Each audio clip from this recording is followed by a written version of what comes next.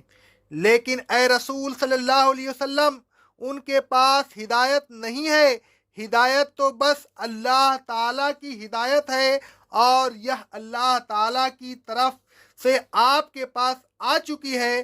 آپ کو اللہ تعالیٰ کی ہدایت کا پوری طرح علم ہو چکا ہے، لہذا اب آپ ان کو راضی کرنے کے لیے ان کے مذہب کی پیروی نہیں کر سکتے، اور اگر بالفرض محال ان کو خوش کرنے کے لیے آپ ان کی خواہشات پر چلنے لگے تو پھر مالکا من اللہ من ولی ولا نصیر، آپ کے لیے اللہ تعالیٰ کے عذاب سے بچانے والا نہ کوئی دوست ہوگا اور نہ کوئی مددگار۔ لہذا آپ ان کی بالکل پرواہ نہ کریں، آپ اللہ تعالیٰ کی بھیجی ہوئی ہدایت پر کار بند رہیں اور اس ہدایت کو لوگوں تک پہنچاتے رہیں۔ اے لوگوں، اللہ تبارک و تعالیٰ کی نازل کردہ ہدایت کی پیروی کیجیے، ہیلوں اور بہانوں سے اسے ٹالنے کی کوشش نہ کیجیے، کفار کی خواہشات کی پیروی نہ کیجیے، اسلام کو نافذ کرنے کی بھرپور کوشش کیجیے، خواہ کفار کو کتنا ہی برا کیوں نہ معلوم ہو۔ کفار کو خوش کرنے کے لیے اسلام کے نفاذ سے روگردانی نہ کیجیے۔ اب تک آپ نے اسلام کو نافذ نہ کرنے کو کون سا ان کو خوش کر لیا؟ یہ اب بھی خفیہ طور پر آپ کے دشمن ہیں، یہ اس طرح خوش نہیں ہوں گے، یہ تو اس وقت خوش ہوں گے جب آپ اسلام کو علل اعلان خیر باد کہہ کر ان کے ہم رنگ اور ہم مصاحب بن جائیں، اور اگر آپ نے ایسا کر لیا تو پھر سمجھ لیجئے کہ آپ کو اللہ تعالیٰ کے عذاب سے بچانے والا کون ہوگا۔ اللہ تعالیٰ سے ڈریے اور اسلام میں پورے کے پورے داخل ہو جائیے۔ اسلام کو اپنی ذات پر، اپنے اہل و عیال پر، اپنے احباب پر، اپنے ملک میں بلکہ تمام دنیا میں نافذ کیجیے، اور اس کے لیے